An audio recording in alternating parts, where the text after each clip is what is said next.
మీరు అసలు ఇవన్నీ కాదండి. మీకు ఇష్టం వచ్చిన టర్మ్స్ మీద మీరు బతకడం. ఎగ్జాక్ట్లీ అదే చాలా ఇక్కడ రిమార్కబుల్ థింగ్. ఎగ్జాక్ట్లీ అండ్ చాలా చాలా inspiring for so many people watching. Yeah and చాలామంది మహిళలకు మీరు ఇచ్చిన అడ్వైజ్ ఇవాళ ఏంటంటే మీ డెసిషన్స్ మీరే తీసుకోండి. ఎస్ అండ్ ఎవరికి ఏవి చెప్పది మనం అబలలు కాము సబలలు అని చెప్పి. అంతే. అంతేగా. ఎక్కడున్నాం స్వప్న గారు? ఎగ్జాంపుల్ మీరే చెప్తున్నాను నేను. మీ ఇంటర్వ్యూ అంటే చాలామంది అంటే నేను మిమ్మల్ని పొగట్టలేదు, నేను ఫ్రాంక్గా చెప్తున్నాను. మీ ఇంటర్వ్యూ, స్వప్న ఇంటర్వ్యూ అంటే చాలా జెన్యూన్ ఉంటుంది, చాలా అసలు ఎంత బాగా మాట్లాడుతుంది, అడుగుతుంది, చాలా హోమ్లీ ఉంటుంది. ఇలాంటివి నేను ఎప్పుడో విన్నివి, ఎప్పుడో నేను విన్నాను అంతే.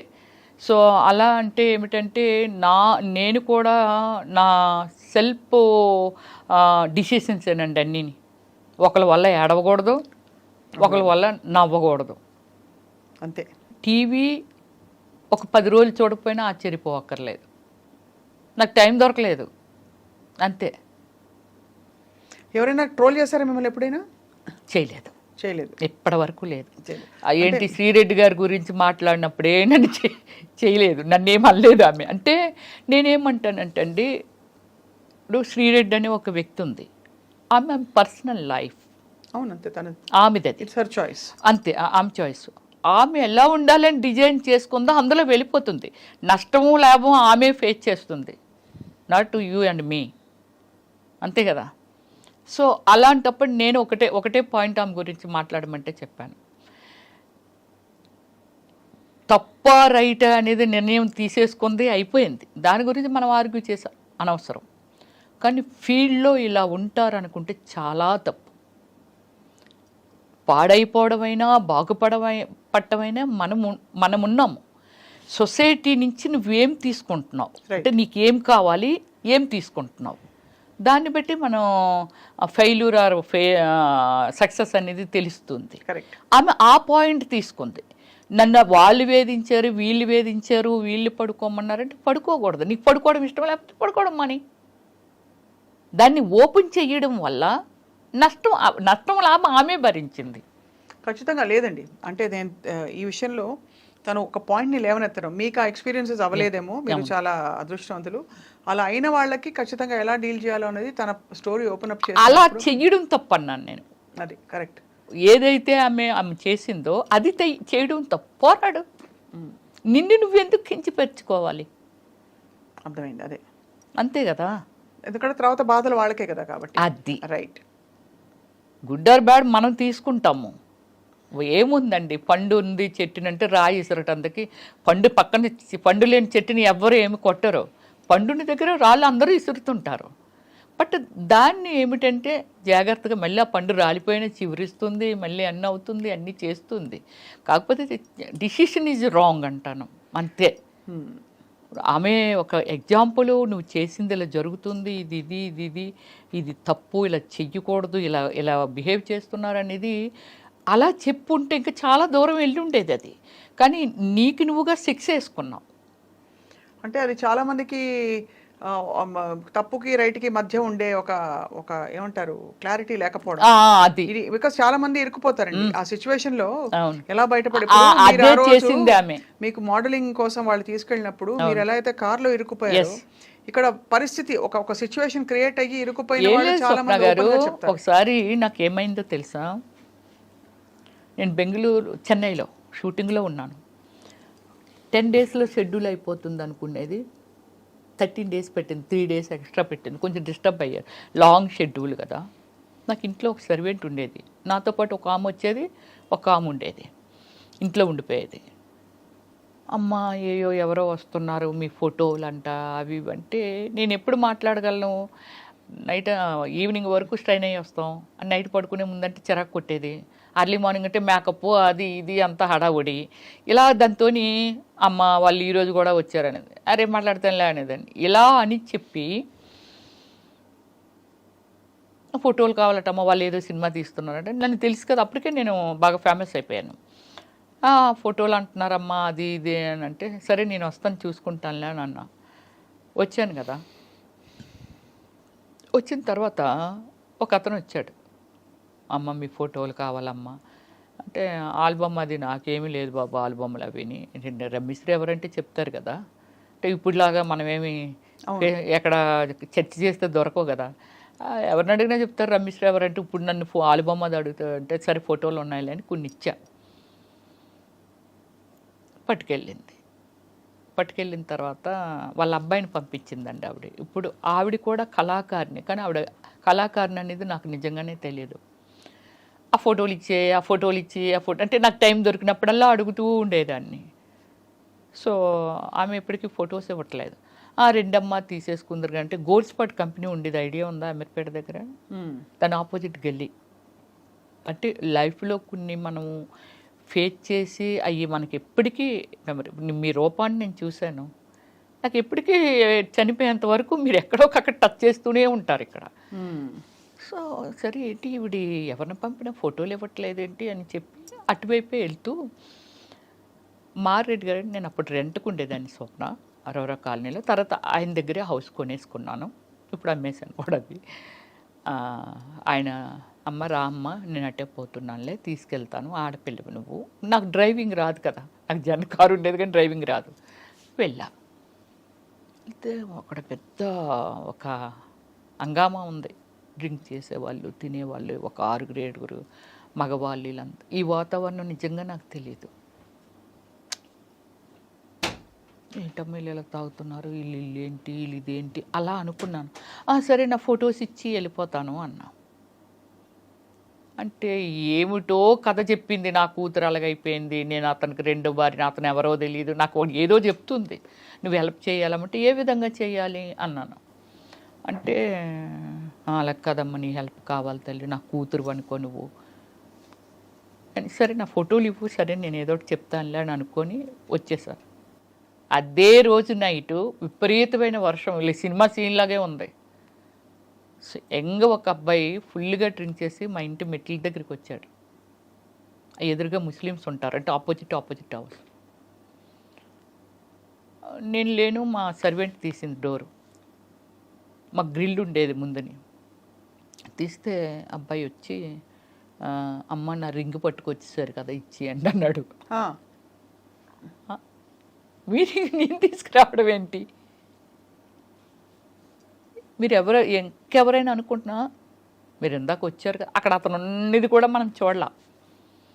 మీరు ఇందాక వచ్చారు కదా, నా రింగు అక్క తీసుకుంది మీకు ఇచ్చిందంట కదా, నాకెందుకు ఇచ్చింది, ఎందుకు ఇచ్చిందో, మీ ఇంటికి వెళ్ళి తీసుకోమందని.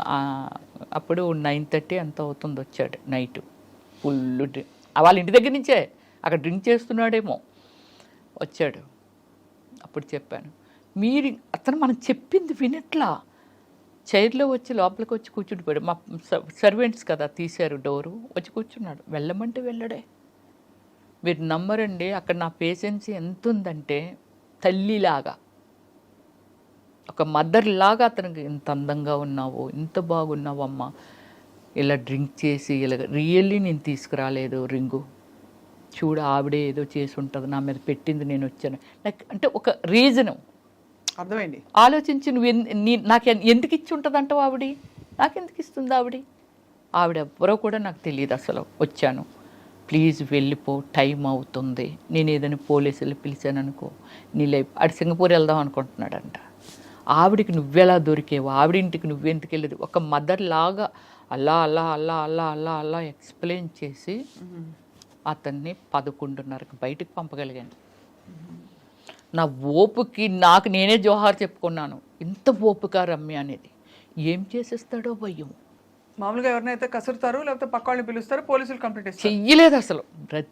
బ్రతిమిలాడే రీజన్ వాడు కరిగాడు. లాస్ట్కి కరిగి అప్పుడు బయటికి వెళ్ళాడు. లోపల ఒక భయము, వీడు ఫుల్ తాగేస్తున్నాడు, టూ యంగ్ అబ్బాయి, ఏమైనా చేసేస్తాడేమో. బాబోయ్, మీరు అసలు మీ ఎక్స్పీరియన్సెస్ మొత్తం అంతా చూస్తే ఒక కథ బుక్ రాశారంటే మీకు అది రాయించండి. యాక్చువల్లీ అంటే మీరు ఇండస్ట్రీకి వచ్చిన తీరు, ఆ కార్లో అయిన ఇన్సిడెంట్, ఇలాంటి బోల్డ్ జరిగి ఉంటాయి. అవన్నీ కలిపి నిజంగా రమ్యశ్రీ గారు మీరు ఎలా బయటపడ్డారు? బయటపడ్డం అంటే చెప్తున్నాను కదా, నాకు ఓపిక ఎక్కువ స్వప్న గారు. తర్వాత మీరు భయపడరు మీ ఫస్ట్ అది ఏదైనా అవనియండి, నేను వచ్చి కున్నిట్ల మీద పెట్టి దగ్గర దగ్గర ఒక 15 crores పోగొట్టుకున్నాను. నాకు గాడ్ ఫాదర్ లేక, అంటే చెప్పేవాళ్ళు లేక, దీని మీద అయితే ఇది పెరుగుతుంది, ఇదైతే ఇలాగ అవుతుంది, ఆ పాపం ఇలా అడుగుతాను ఇచ్చేస్తారా అట్లే, ఇలా ఇలా ఇలా అనుకొని పోగొట్టుకొని ఉంటాను. కానీ ఏ రోజు దాని గురించి నేను ఆలోచించిన రోజు నాకు ఇంకా రాలేదు. ఆలోచించను నేను. మళ్ళీ రేపు స్టార్ట్ అవుతుంది వన్ డే, దానికోసం ప్రయత్నం చేస్తాను నేను.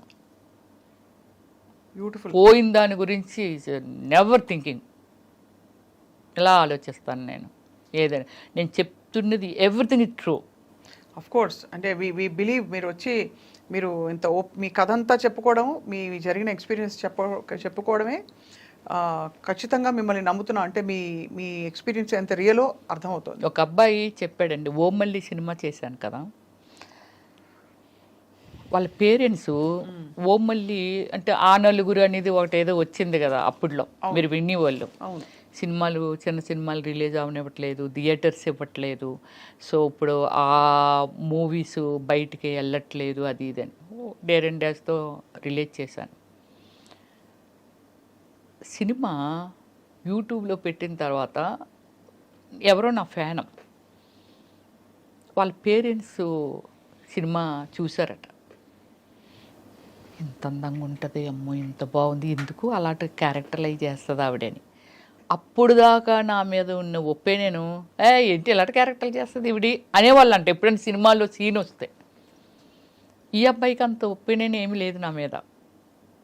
ఎవరో ఒక ఫ్యాన్, వాళ్ళ పేరెంట్స్ అంటున్నాడు, అమ్మో ఎలా చేసిందో తల్లి అలాగన్నారంట. అబ్బాయి నాకు ఫోన్ చేసిన థర్డ్ డే అబ్బాయి యూఎస్ఏ వెళ్ళిపోతున్నాడు. ఫోన్ చేసి నాతో చెప్తాడు, ప్లీజ్ మేడం అలాంటి క్యారెక్టర్ చేయకండి, నా పర్సనల్గా ఫీల్ అయ్యి చెప్తున్నాను, very very extraordinary human being, అన్ని షేడుల్లోనూ మీరున్నారు, కానీ సినిమాలో మీరు చేసిన క్యారెక్టర్ చూస్తే చాలామంది ఈవిడ ఎలాంటిదో, అంటే క్యారెక్టర్ సినిమాలో క్యారెక్టర్ని బట్టి, మీ పర్సనల్ లైఫ్ ఎవ్వరికీ తెలియదు, కానీ సినిమాలో క్యారెక్టర్లు బట్టి మిమ్మల్ని తప్పుగా అనుకుంటారు, చీప్గా అనుకుంటారు. కానీ ఓమల్లి సినిమా మీ టాలెంట్ చూసిన తర్వాత ఎందుకు ఈమె ఇలాంటి క్యారెక్టర్లు చేస్తుందా అని నాకు అనిపించింది మేడం. ప్లీజ్ మేడం ఇంకెప్పుడు ఎలాంటి క్యారెక్టర్స్ అన్నాను నేను. ఒక హీరోయిన్ ఉంది, హీరోయిన్ షార్ట్ డ్రెస్ వేయట్లేదా? ఇప్పుడు ఈరోజు మీరు చూస్తున్నారు చాలా ఈవెంట్స్కి, ఒక హీరోయిన్ వెళ్ళాలంటే ఒంటి మీద బట్టలు కూడా లేకుండా వెళ్తున్నారు, అంటే ఆ విధంగా డిజైనింగ్ డ్రెస్. అవును, ఒక హీరోయిన్ని రిసీవ్ చేసుకుంటే కదా ప్రొడ్యూసర్స్, ఆడియన్స్ రిసీవ్ చేసుకుంటే కదా ప్రొడ్యూసర్స్ అమ్మాయిని మళ్ళీ పెట్టుకుంటారు. కాబట్టి ఆ పార్ట్ ఆఫ్ ద గేమ్ అది అంతే. దానికి ఆ క్యారెక్టర్ చేయకండి, ఈ క్యారెక్టర్ ఎవరో ఏదో అనుకుంటారంటే నేను ఎలా, అంటే నాది ఎలా ఫుల్ఫిల్ అవుతుంది నా డ్రీమ్. ఇప్పుడు నేను బిజీగా ఉండాలి, బాగా ఉండాలి, డబ్బులు సంపాదించాలి, ఏ క్యారెక్టర్ వచ్చినా చేశాను, 7 వేరియేషన్ చేశాను నేను బిజీ ఉన్నాను, అందులో నాకేమీ తప్పు అనిపించింది అదేమీ లేదు. ఒక డాక్టర్ ఆపరేషన్ చేస్తే గుండు కోసేసి అది చేసి ఇది చేసి టిచ్చింగ్ చేసి అక్కడ అతుకుంటే తప్పదు, మరి కుట్టినప్పుడు అతుకుంటుందా? అవును, అంతేగా. డాక్టర్ అంటే డాక్టర్ ఎందుకు చేశారు? అమ్మో గుండు కోస్తే భయం వేస్తుంది, ఎవరైనా ఏమైనా అనుకుంటే ఆయన ఎలా డాక్టర్ అవుతారు? మనల్ని బ్రతికించాలి కదా. కానీ I'm very happy, end of the day so happy. ఎందుకంటే కొన్ని కోట్ల జనాభాకి ఐడెంటిఫై, అవును, కొన్ని కోట్ల జనాభాకి ఎంటర్టైన్మెంట్, అండ్ మీకు కావాల్సిన డ్రీమ్స్ మీరు ఫుల్ఫిల్ చేసుకున్నారు. అంతే. ఇప్పుడు నెక్స్ట్ సెకండ్ ఇన్నింగ్స్ మొదలు పెడుతున్నారు. ఆల్రెడీ పెట్టేశాను.